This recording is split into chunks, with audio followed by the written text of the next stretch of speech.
Welcome to the channel. This time I'll be working on the Suzuki again. It's apart one more time.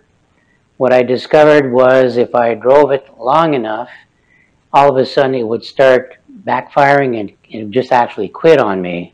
So I thought it was carburation or something else going on. But I used my trusty inline spark tester, and I discovered that whenever it warms up, the spark all of a sudden just stops, and then I can let it cool down a little bit, cycle the key, and it'll fire right back up again and run a few minutes, and then it'll do the same thing.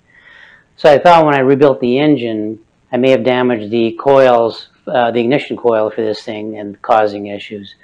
So I this time around I didn't use that homemade tool. I just went off and I bought a flywheel pulling kit that has several, quite a few adapters, and one is perfect for this, which is a 27mm left-hand thread, very fine thread. And I pull the flywheel off my 66 CM90, no, it's a CM91, and that adapter works just perfect as well. So it was a worthwhile expenditure.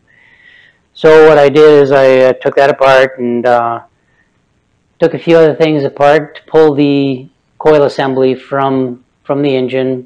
It's on the other side, you can't see it here, and then look for some issues there. So I'll just show you what I found so far. So this is what I found so far on initial inspection. Once I got the coil pack off here, is the little nut for the wire, and the spring was actually loose. And I don't know if I don't recall taking it apart, but I'll take the blame for that. And you can tell here, you can see right here that the little spring just pops out of here. It was that loose. So that may be part of the issue. Maybe something happened when it got warm. I don't know.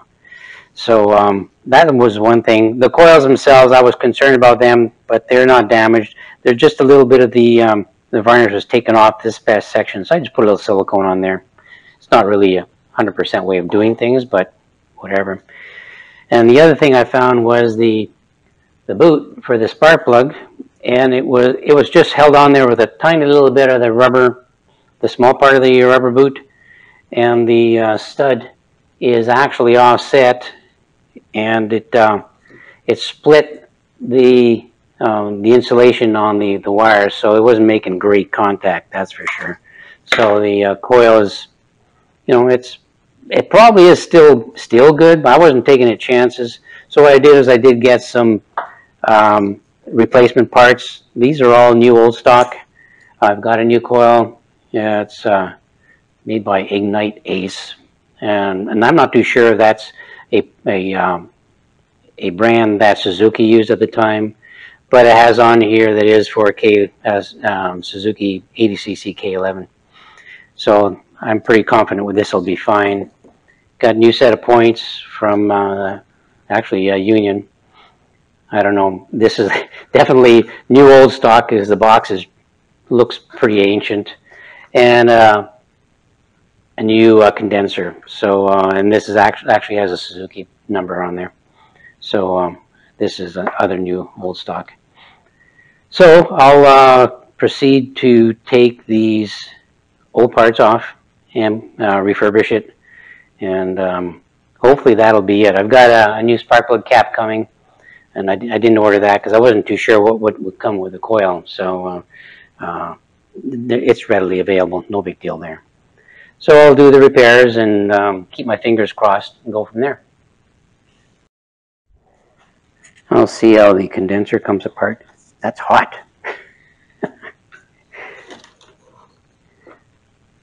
You see how the condenser is actually soldered in there, so I have to get rid of that. And hopefully it doesn't give me any fits.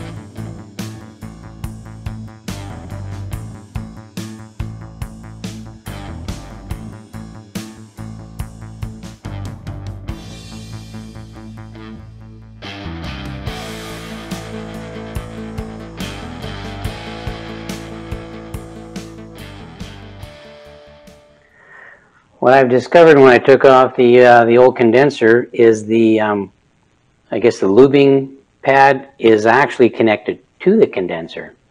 So I'm going to have to ad lib because the new condenser doesn't have that. So I have to cut off this tab, and I'm going to just stack it on top of this thing in the new condenser. And that should work. So there's no moving parts here, so it'll be pretty steady once I put it in there. So I guess I have to find a way to cut this off without losing too much meat, so I can use the new condenser.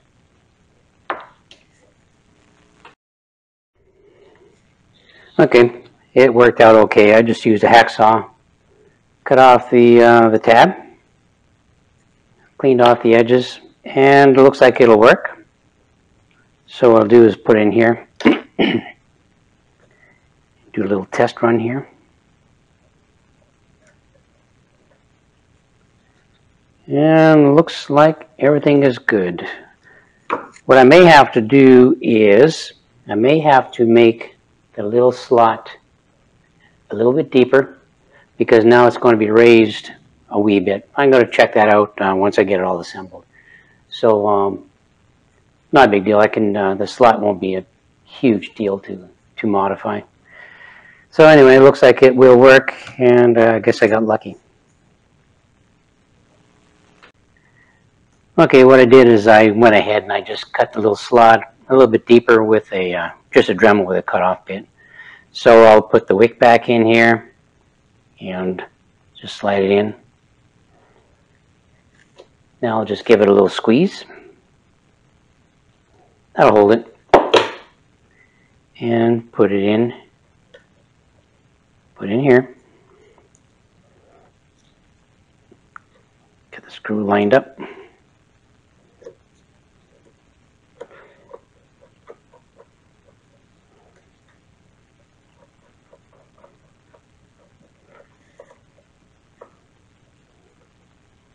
I'll have to hold it. There, that's not going anywhere. And your wire for the condenser to the points, it goes in this groove down here, and it'll just be there. You can't see it once the points are in there. So I may as well, where are my points? Found my points. Actually, they were in the box. So here we go. I'll stick it in here.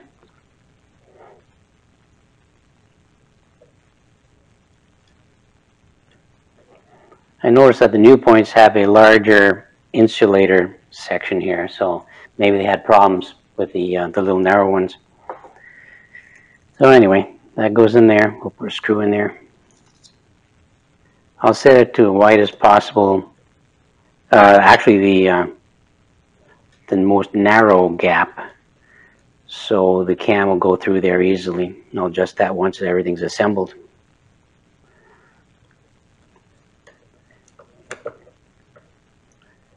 Won't put it extra tight.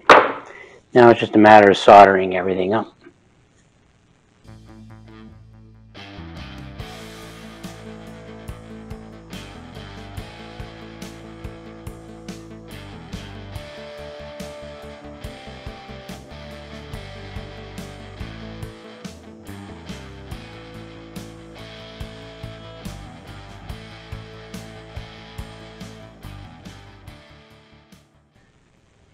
Okay, there it is, soldered in, and I'll just make sure this is down. Okay, that's ready to go back in. So now I will install, I can install the coil now. I can put the spark plug cap on after it's installed. I probably should anyway, because it has to go through a hole in the frame. So that's the next step. And then put this assembly in. One thing I didn't mention is the wiring schematics for this engine and this motorcycle are really terrible when it comes to details. So what I've done is I've mapped out the coils and all the components, and I've created a supplement to the wiring schematics. I'll add that at the end of the video in case someone's coming across the same issues that I had. You just the information is just not there. It's just like a round circle in the schematic, and it shows the wires going in, but it doesn't show the internal wiring. Same with the ignition switch. So I mapped out the ignition switch, and I'll put that in there as well. So I'll install this stuff on the bike and see how it works. Well, the first thing is trying to fish the secondary wire through the hole in the frame, and it's quite stiff. Oops, got the screws on here.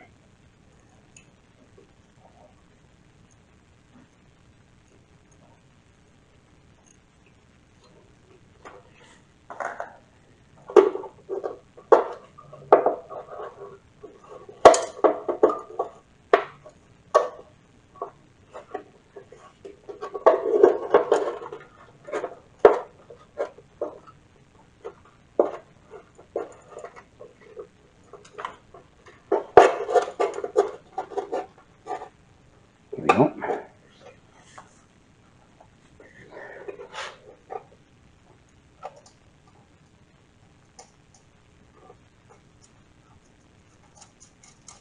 To get the one screw, you have to take the seat off and move the back of the gas tank up.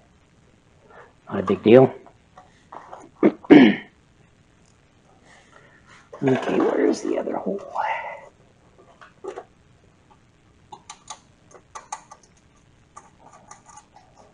Nice fit. No jockeying around. Here we go. And it's right length wire. Here's your points wire. So connect that up. First I gotta find it. I believe it's the green.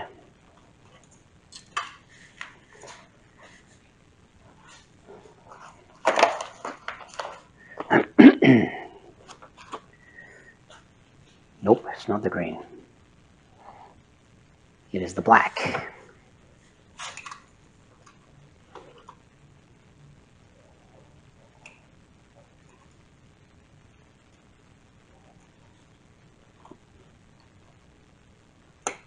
Nice fit.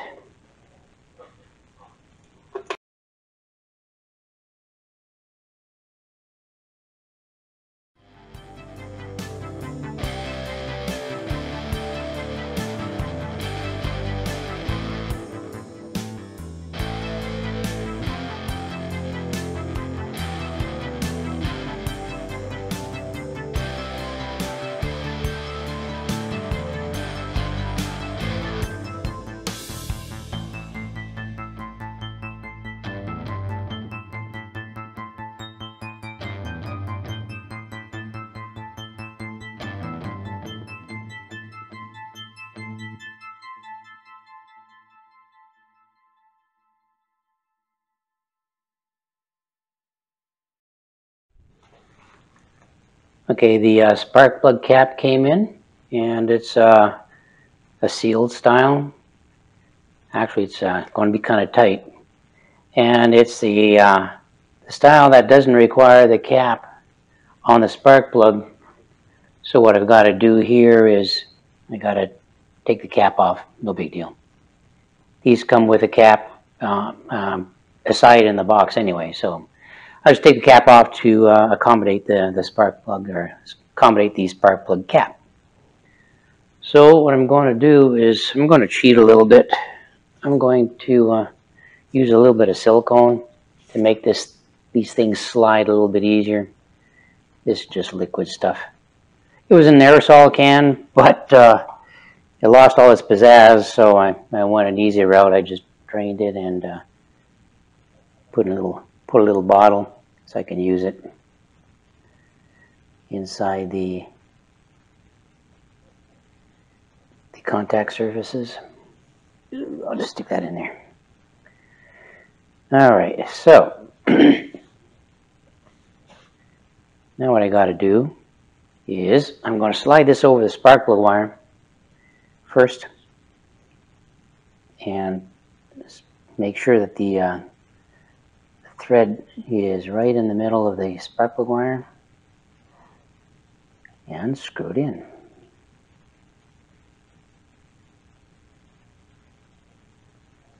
I think I got it.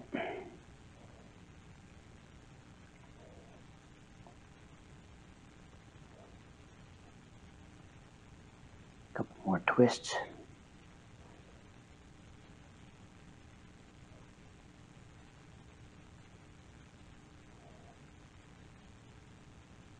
I think that's it. Oh, that slid in really good. Okay. Now I'll put the spark plug boot on there and get, oops, take the cap off again.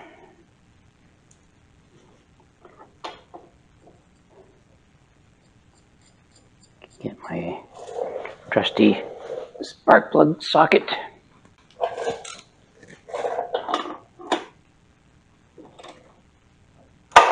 Nice and snug. Now,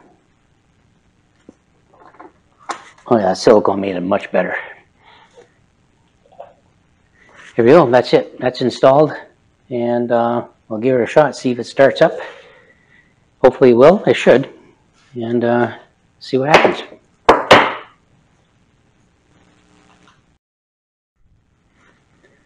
Well, let's hope it starts up. Everything put together correctly. So, give it a shot here. Give it a little choke. All right.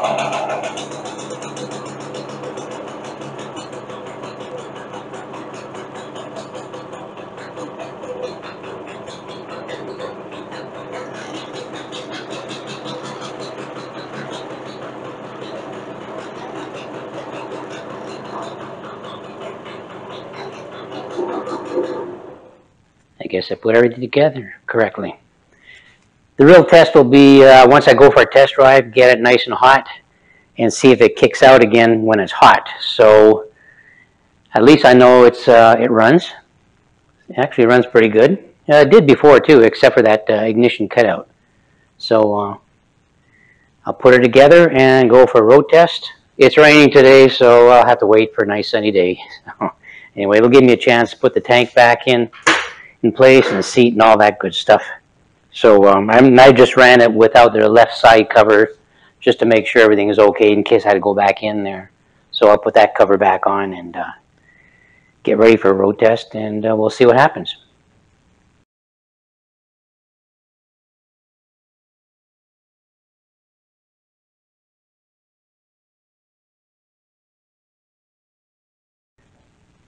That took care of the engine cutout when it got hot. It doesn't do that anymore. I can't give it full power right now because of the clutch. When I did the seals in the engine, I cleaned up the clutch discs, and they were within spec, but at the very bottom of the spec. I thought just cleaning them up would fix it, but whenever it's under power and higher gears, it slips again. So what I'm going to have to do is get new clutch friction plates. And in fact, I did get them. I was lucky, and there was a set available online, so I got those in. So I'll be doing the clutch next, and then I can give it a real full test at full power, and I'll be able to run in the high gears without the clutch slipping. I think I'm going to have to do a little bit of the ignition timing. I think it's too advanced, so when you go into a hard pull, wide open pull in top gear, it kind of bogs. So I think the ignition timing is just a little bit late. So I'm going to fix that too while I'm in there. That's easy enough. I got to pull the flywheel off again. And I'll just do the clutch for now and move on to the next project. Hopefully that'll be it for engine issues. If you'd like a fun project and you have an extra helmet kicking around, I found a way to use the helmet over again. And basically it's making a home for something a little bit smaller, a helmet birdhouse. And of course I dolled it up a little bit. But anyway, this seems to be working. I had it up in the tree without this front section, but the opening is too large for the smaller bird, so I just toned it down. But it's easy, free, and Yeah, I'm sure the birds will enjoy a fancier home than just toughing it out in the rain, in the rainstorms. So I hope you liked this video. If you did, please give me a thumbs up and subscribe down below. And hope to see you in the next video. Thank you.